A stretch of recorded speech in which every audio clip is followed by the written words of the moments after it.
Bonjour Marc. Bonjour. Bonjour. Merci de nous rejoindre. Alors, hem, je t'introduis, très brièvement et puis Oui, je te donnerai la parole, juste après. Donc, pour celles et ceux qui ne te connaissent pas, tu es danseur, chorégraphe, chanteur, pédagogue pour la liste est plus longue, mais on va dire et américain, d'origine. Marc a fondé la compagnie, IDA en 1983, donc en France. Il est connu pour avoir fabriqué, ce qu'il appelle des objets performatifs non identifiés qui mêlent la danse, la musique, le chant, le texte, la vidéo, où il n'hésite pas à s'inspirer de ce qui est jusqu'à présent jugé comme des genres plus mineurs, tels que le musical, le burlesque, la comédie musicale, comme aussi à jouer de l'ambivalence des genres.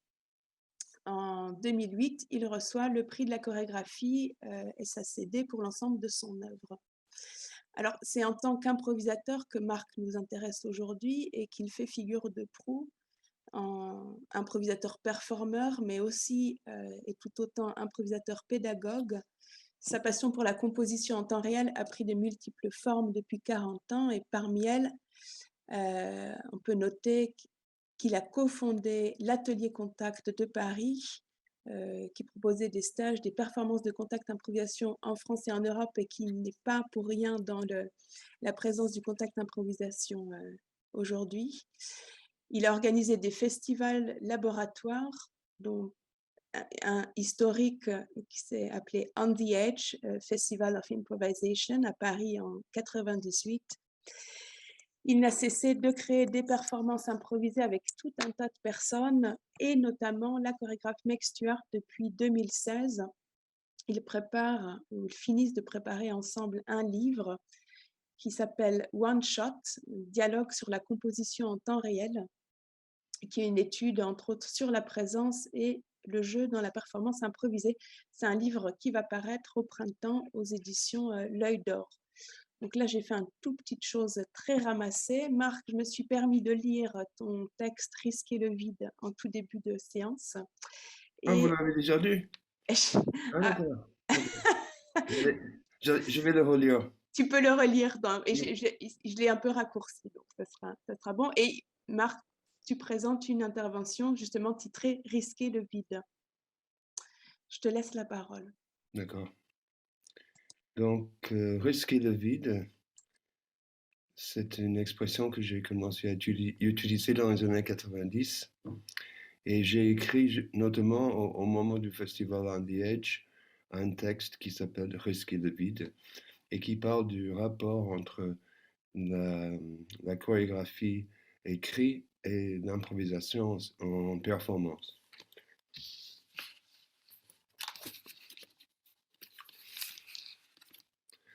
L'improvisation est souvent utilisée comme un outil pour chercher ou approfondir de la matière dans l'intimité du studio pendant les processus de composition chorégraphique. Mais il est rarement donné à voir en tant que tel en spectacle. S'il est vrai que le résultat peut être parfois aléatoire, une performance improvisée ne doit pas être confondue avec une œuvre chorégraphique ni être considérée selon les mêmes critères qu'une œuvre chorégraphique dans laquelle chaque instant a été écrit, répété, peaufiné et étudié, en principe. Une performance improvisée n'est pas une représentation, mais une présentation. L'état de conscience d'un improvisateur est fondamentalement différent de celui qu'un interprète qui danse dans une pièce écrite, qui connaît parfaitement son rôle et la partition du groupe avant d'entrer sur scène. Dans une performance improvisée, chaque danseur est simultanément interprète, chorégraphe et membre d'un groupe où tout le monde partage les outils et les ressources pour créer un événement unique qui ne se répétera jamais. Aussi, ce que le spectateur voit est très différent. L'intérêt d'une performance improvisée réside dans l'observation des relations, des choix des performeurs qui créent une composition qui peut être transformée à chaque instant pour chacun, au contraire d'une chorégraphie interprétée. Le spectateur regarde activement un processus plutôt qu'un produit et est invité à partager les risques, les plaisirs et les déceptions de voir naître et disparaître des formes uniques et éphémères.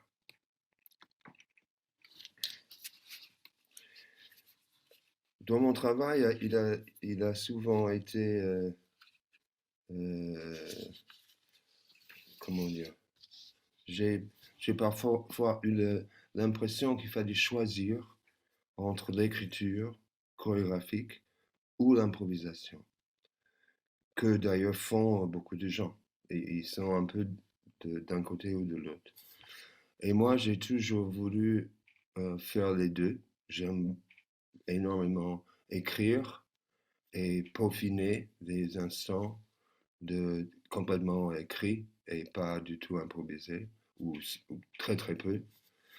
Et l'autre côté, l'autre bout, l'extrême, qui est le performance improvisée, vraiment improvisée. Ça veut dire que j'ai rarement utilisé des structures d'improvisation ou des règles de jeu ou des choses comme ça. Mes performances improvisées sont vraiment euh, d'abord pendant un temps entre 2 et 4 jours avec l'ensemble des performeurs, y compris les musiciens et les éclairagistes ou les vidéastes et évidemment les danseurs, travailler ce que j'appelle les potentiels. Un potentiel peut être un objet, un potentiel peut être une relation, un potentiel peut être un costume, un potentiel peut être un son ou une suite de sons, une chanson, peut être un texte, peut être... tout ça pour moi entre dans la globalité de potentiel. Et à partir du moment que nous avons établi nos potentiels, sans les pousser plus loin que de savoir que c'est une potentiel, mais ce n'est pas forcément ce qui va se faire. Qui fait qu'en quand on s'y lance vraiment à zéro, quoi. On ne sait pas qu'est-ce qui va se passer pendant le temps qu'on est ensemble et qu'on évolue devant le public. La deuxième chose, c'est le rapport avec le public qui pour moi est essentiel, à savoir que sans public, pas de spectacle. Il faut au moins une personne, un témoin pour créer un spectacle. Bon, après, ça peut être, ça peut être si peu, comme ça peut être beaucoup, beaucoup, mais pour moi, le rapport performeur public est très important parce que c'est l'endroit de l'exposition, parfois l'exhibition, parfois l'inhibition, les états qu'on utilise quand on présente une performance improvisée. Et le public est important parce qu'il est celui qui capte les états des performants et les envoie ou pas dans l'autre sens. J'ai aussi un truc que j'appelle, que j'ai beaucoup, beaucoup travaillé, qui s'appelle le témoin. Et le témoin, c'est à la fois celui qui ne fait rien ou peu, mais qui regarde une situation, Ça peut être un spectateur ou ça peut être une autre personne sur le plateau qui renforce l'acte de la personne qui, euh, qui danse ou qui joue.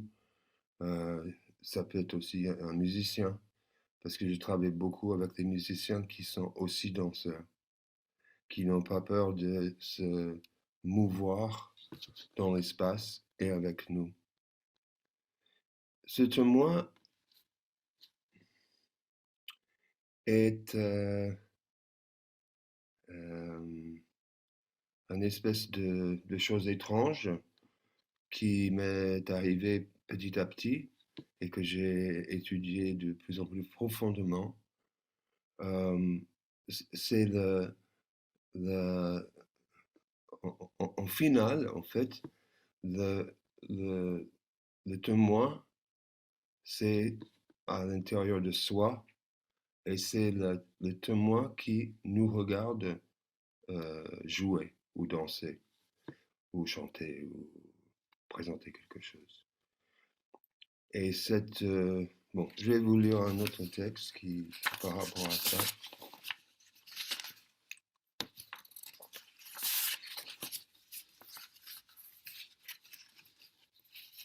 Parce que oui, on parle beaucoup, je dis nous, c'est des danseurs plus que des musiciens, mais aussi des musiciens. Hein.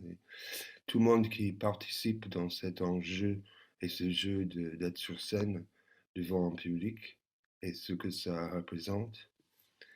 Nous parlons souvent de the embodiment, qui en français on dit incarnation, mais selon un certain nombre de personnes, ça c'est pas la meilleure traduction possible.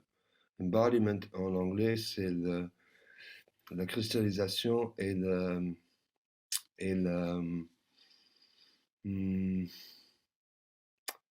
comme le mot dit, embody, to embody, to be what you are, to embody what you are, incarner ce que vous êtes. Donc, une chose, ça s'appelle encore une chose sur l'embodiment. Pardon. L'embodiment. Le moment où les croyances sont suspendues et tout peut arriver. Tu es complètement impliqué et tu regardes. C'est comme un film où tu joues ton propre rôle devant tes propres yeux. L'histoire se déroule en temps réel et tu en es le personnage central. Et en même temps, ce n'est pas toi, parce que tu te regardes agir. Ton action se synchronise avec le fait d'en être témoin. Il n'y a plus de question de choix dans le sens où tu es choisi. Tu es le véhicule. C'est un cadeau et tu surfes comme sur une vague.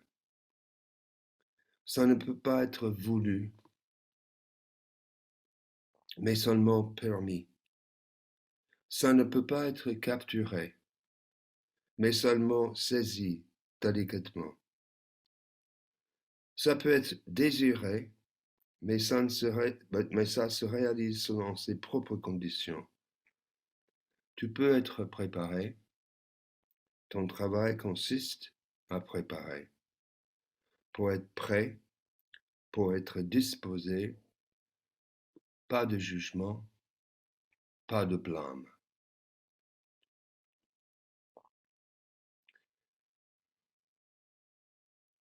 Cette notion de témoin est une des choses peut-être plus compliquées pour comprendre, pour soi déjà, mais aussi vis-à-vis des autres. Mais il est quelque chose que j'ai remarqué dans les, le, tout le temps que j'ai improvisé, et ça fait déjà maintenant beaucoup, qu'il y a un envie de faire trop. Il y a un envie d'être trop actif, de trop exprimer, de trop. Et le tournoi, c'est un moyen de se rappeler que simplement d'être debout ou couché ou assis et d'être présent, vraiment présent à l'espace-temps autour de soi. C'est une manière d'être très très fort dans sa présence. Moi, je travaille beaucoup sur la notion de micro-move, de petites, euh, ce que j'appelle shift, les changements, aussi bien physiques que émotionnels, à l'intérieur, qui fait que on est, on est toujours sur le bord d'une possibilité autre, plutôt que celui qu'on connaît ou qu'on pense connaître. Et les improvisateurs avec qui j'aime le plus travailler, c'est tous des gens qui ont cette notion de flux et euh, de ne pas savoir, en fait, de ne pas savoir ce qui va arriver et de laisser arriver plutôt que d'imposer quelque chose. Il y a une autre chose, un autre terme que j'utilise, qui est celui du big picture, l'image globale. Et l'image globale, c'est assez rare que ça arrive dans une performance, surtout s'il y a beaucoup de monde, où l'ensemble de l'espace euh, entre simultanément dans une vibration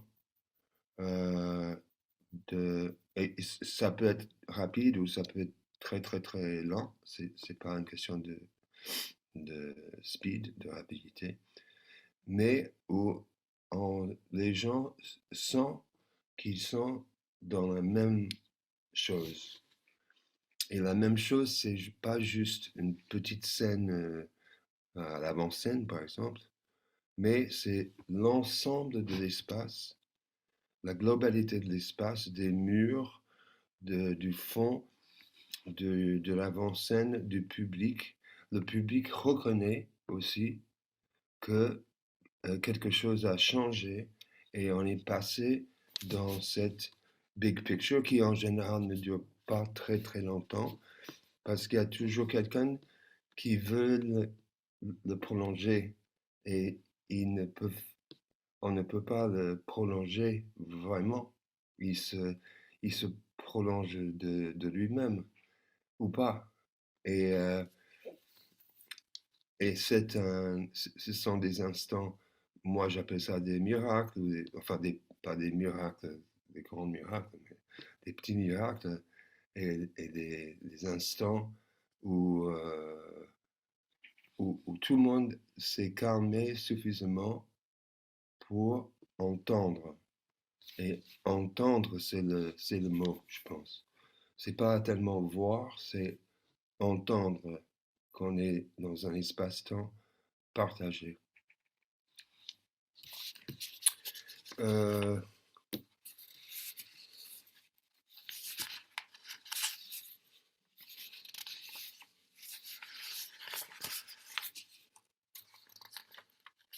Où est-ce qu'il est là? Oh non, mais c'est là. J'ai encore quelques petits textes. Celui-là, il est sur les états des performants et de la performance. Donc, dans quoi on est quand on est sur scène? Ou de quoi on... Que faire pour être en improvisation? Balayer l'espace, reconnaître sa place. Le moindre effort, less is more. Tout est un choix. Être témoin est un acte. La dissonance et l'harmonie sont également captivantes. Avoir conscience des potentiels d'action individuelle et collective. Le contrepoint, l'unisson, le changement soudain, la contamination sont des stratégies. Inhiber et permettre. Céder céder, pardon, et s'abandonner. Les accidents sont des cadeaux.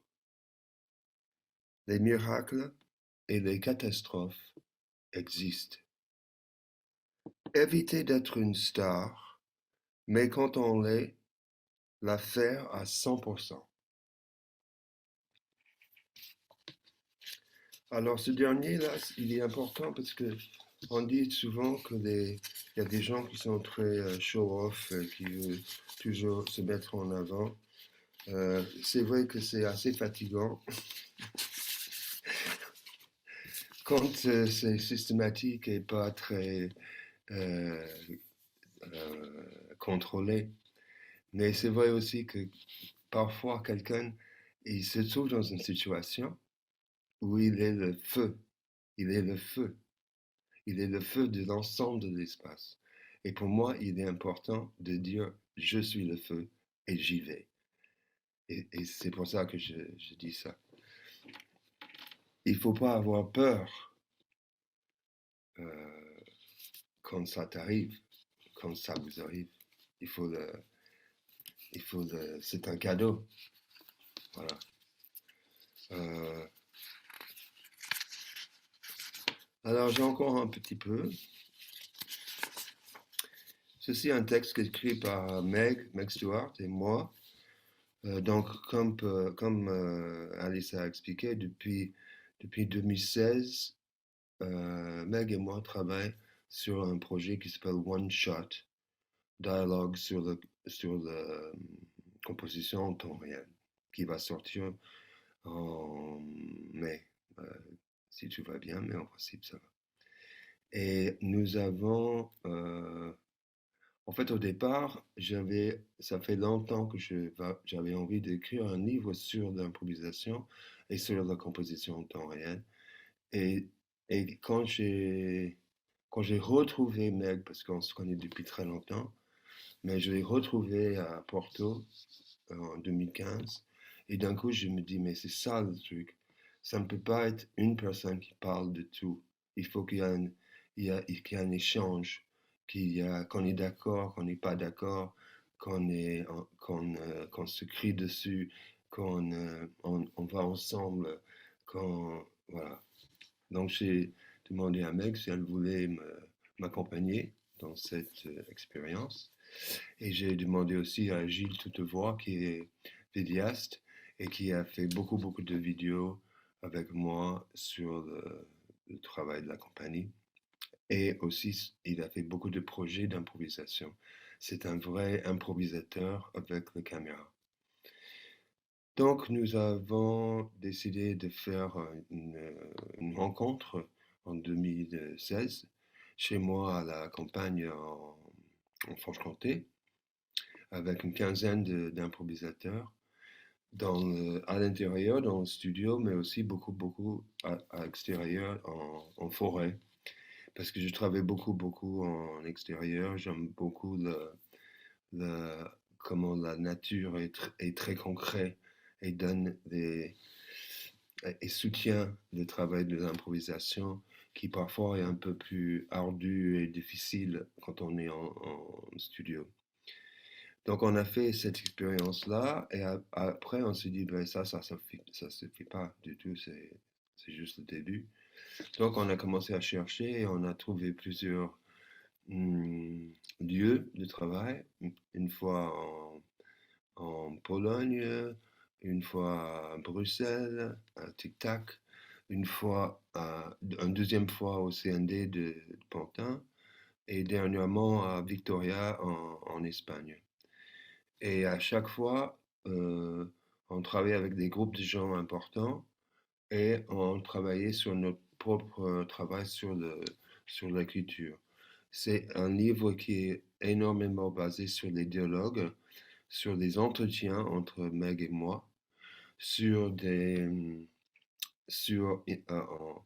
en Pologne en 2018, nous avons créé un duo qu'on a fait systématiquement depuis dans chaque venue, qui s'appelle One Shot comme le projet, et qui est un duo qui à partir ce qu'on appelle le lexicon, le lexique, c'est des mots qu'on a appris qui correspondaient beaucoup à l'improvisation.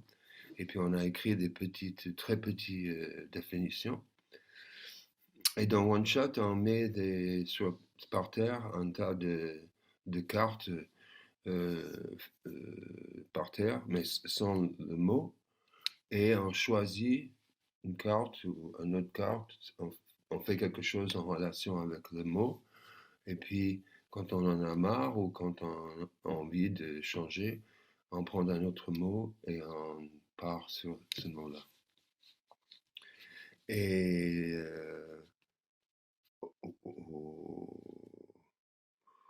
One Shot, c'est intéressant parce que ce n'est pas juste improviser avec rien. Il y a les mots qui existent, mais on, on se dit on doit faire attention aux mots, mais si c'est pas le moment ou si on ne le sent pas, on peut le déchirer et choisir un autre. Rien n'est systématique dans ce duo. Et le dernier à Victoria était magnifique parce je crois qu'on a utilisé que 5 mots. Or, en général, on utilise 10 ou 15. Et ces 5 mots étaient justes par rapport à ce que ça a fait développer entre Meg et moi. C'était assez étonnant. On est allé dans des endroits qu'on ne connaissait pas. On a quitté notre zone de confort absolument.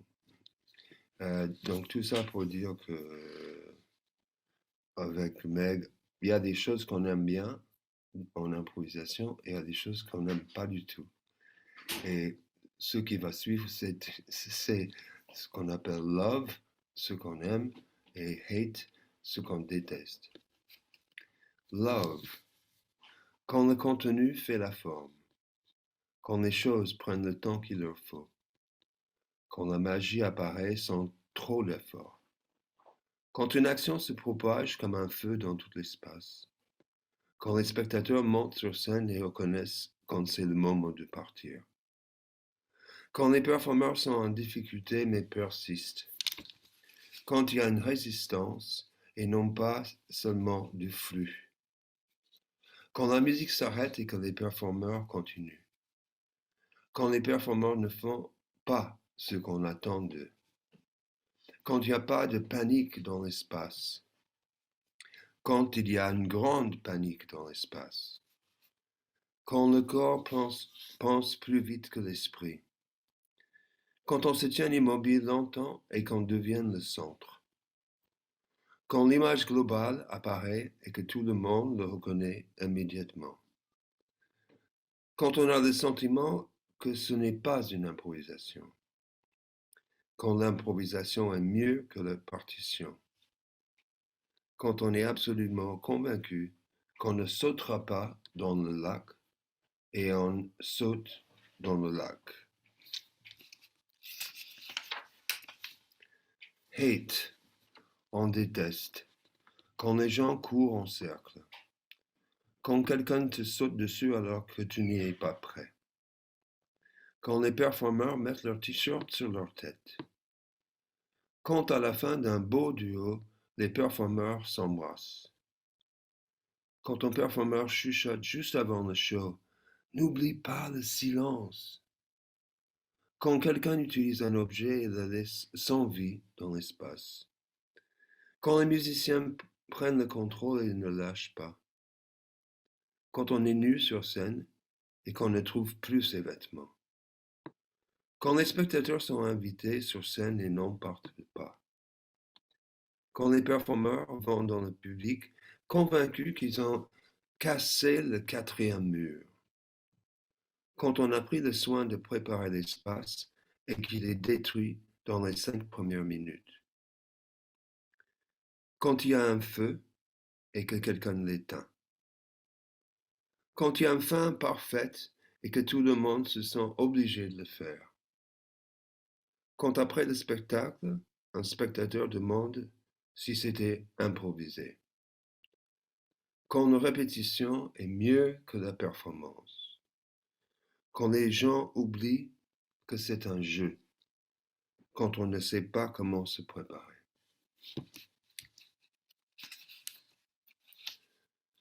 Ça, c'est une chose importante. Vraiment.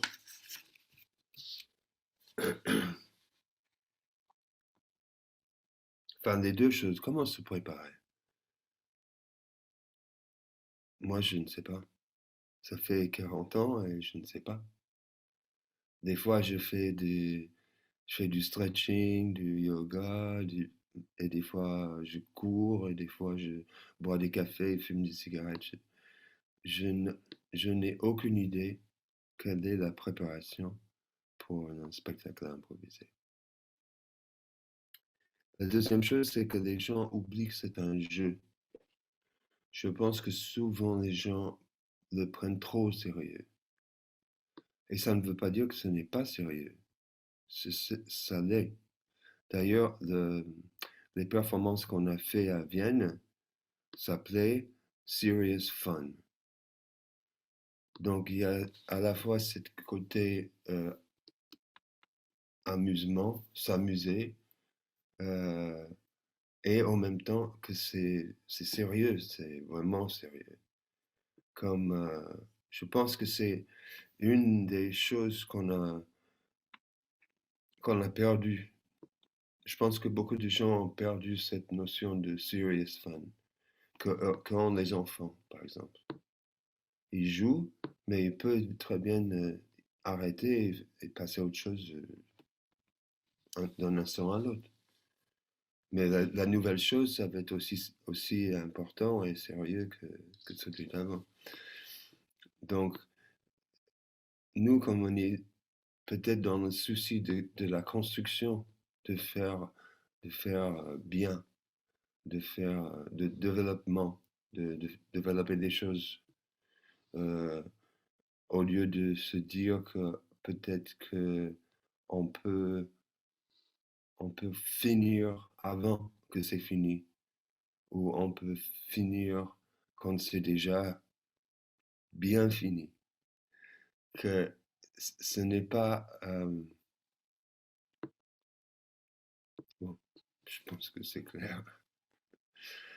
Euh, j'ai juste une dernière truc. C'est pas moi qui l'ai écrit, c'est une autre personne qui s'appelle Frans Polstra. C'est un Hollandais qui vit maintenant à Vienne et avec qui j'ai travaillé depuis 40 ans, aussi bien en pièces écrites qu'en improvisation. Et c'est un de mes improvisateurs préférés parce il a cette chose de sérieux et d'amusement continuellement. Il peut changer d'un instant à l'autre. Et c'est très, très étonnant. Donc, lui, il dit, conseil, si tu as besoin de te préparer, fais-le sur scène. Sans public, l'improvisation n'existe pas. Ne pas réagir est en général la meilleure réaction. Fais de la composition non réelle. N'essaie jamais, fais toujours. Sois silencieux. Mets-toi à nu. Aime ton public. Sois embarrassant. Abat les méthodes.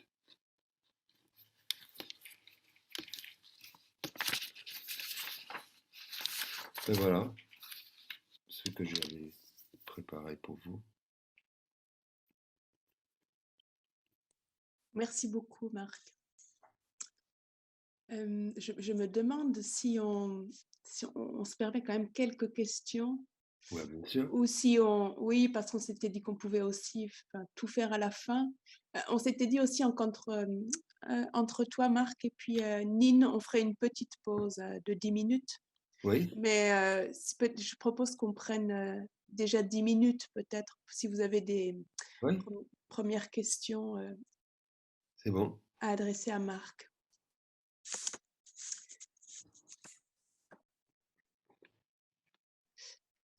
Sinon, moi, je commence peut-être, s'il n'y a rien qui... Vas-y. Ouais, c'est ton témoin, en fait, est-ce que c'est quelque chose, bon, c'est vraiment central hein, quand on performe, euh, de développer cette capacité, en fait, à s'auto... en fait, à se voir, à se voir faire, c'est-à-dire pour ne pas se barrer dans des transes où on ne contrôle plus. Donc ça, c'est quelque chose, je trouve, qui est hyper senti par tous les improvisateurs, de fait.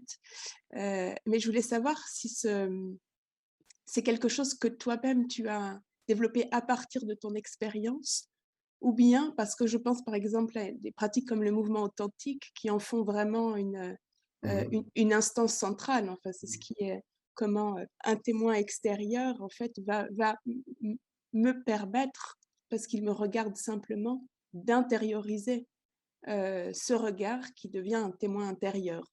Enfin, c'est juste un exemple, mais il y a beaucoup de pratiques qui nomment le witness, qui nomment Oui, le... tout à fait. Et je voulais juste vraiment, par curiosité, entendre si toi, tu as des influences par rapport à ça, ou c'est l'expérience qui t'a mené à en faire un point fort de la pratique. Alors, par rapport à le mouvement authentique, j'en ai entendu parler par des gens qui pratiquent, mais je n'ai jamais pratiqué moi-même. Mhm, Et la seule chose où il y a une très grande différence, je pense, c'est que moi, je me situe toujours sur un plateau, sur scène, devant un public. L'authentique mouvement, c'est plutôt entre deux personnes, si je comprends bien, dans un studio très intime. Donc, mon witness, il est, il est beaucoup plus, hmm,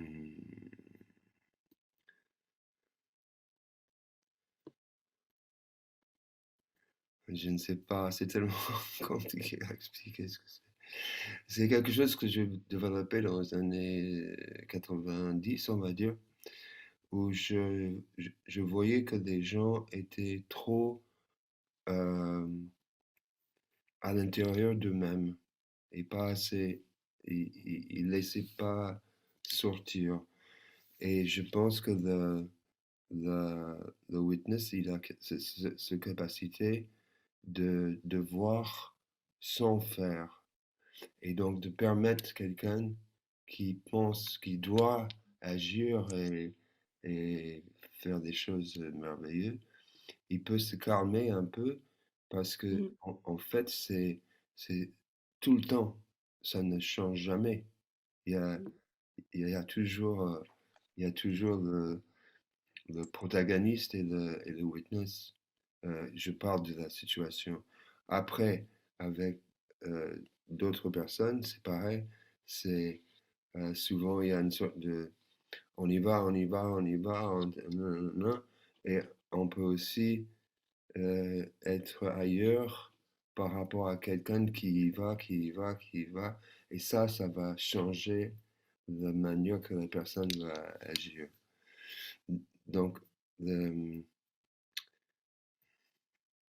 je pense que le witness, il a, il a le rôle de, ben, il a le rôle surtout de ne pas juger. Il ne juge pas le witness. Si vous êtes en train de dire, ah non, il ne faut pas faire ça, ou yes, il faut faire ça, ou je ne sais pas quoi, ben ça, c'est pas le witness. Ça, c'est ça, c'est autre chose. Ça, c'est les deux petits personnages qui disent oui, oui, oui, et l'autre qui dit non, non, non. Ça, c'est le jugement qu'on a tous aussi. Ça, c'est encore autre chose. Mais le witness, il est beaucoup plus calme, beaucoup plus... il dit, non, yeah, ok, ouais, ouais. Il y a pas de jugement. Et je pense que Je ne sais pas, dans les trucs de authentique mouvement, je pense qu'il y a ça aussi. Je pense que ça marche comme ça. Mais comme je le dis, je le redis, je suis vraiment, vraiment en improvisation intéressé sur scène. Ça veut dire que tout ce que je fais en studio, tout le travail de préparation que je fais, c'est pour le moment quand on va être sur le plateau. Et même dans le studio, je fais des situations de performance. Mais c'est évidemment pas pareil quand on est entre soi et quand on est face à un groupe d'autres personnes. Et ouais.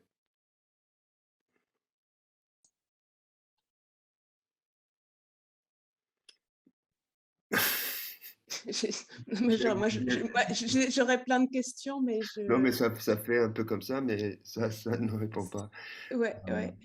Moi, par Mm. exemple, on me dit de moi, en tant que performeur, c'est que j'ai la capacité de laisser tomber et faire autre chose. Et ça, c'est vrai. Je, je me laisse pas prendre. Si, des fois, oui. Si je, hein. Mais très souvent, je suis en pleine évolution et d'un coup, je dis, bon, ça va, ça suffit. Et cette chose-là, ça donne un grain de sel au shift que font les uns et les autres. Je trouve souvent les improvisateurs, ils pensent qu'ils doivent improviser comme si c'était écrit. Mais non, pourquoi? Ça ne sert à rien. C'est juste, c'est comme si on voulait faire un spectacle complètement parfait et calé. Mais je vois pas l'intérêt. Justement, l'improvisation, c'est pour que ça bouille, que ça, que ça gratte, que c'est sale, que c'est lyrique, que c'est tout, c'est, c'est important. Et plus qu'on comprend de shifter, changer, plus qu'on arrive à, Meg c'est un super shifter. C'est un shape shifter. Et je crois que si on s'entend, parce qu'on peut être en train de hurler dessus, et puis, et puis c'est fini. Et ça crée une dramaturgie, euh, mais qu'on ne dirige pas, qu'on ne souhaite pas, qu'on, qu'on, qu'on vit, quoi. Et ça, c'est bien. Après, on doit se parler et de dire, mais qu'est-ce qui s'est passé à ce moment-là? Et tu as fait ça et moi j'ai fait ça. Et puis on dit, ben, je ne sais pas. Mais c'était intéressant que ça, c'est parti ailleurs.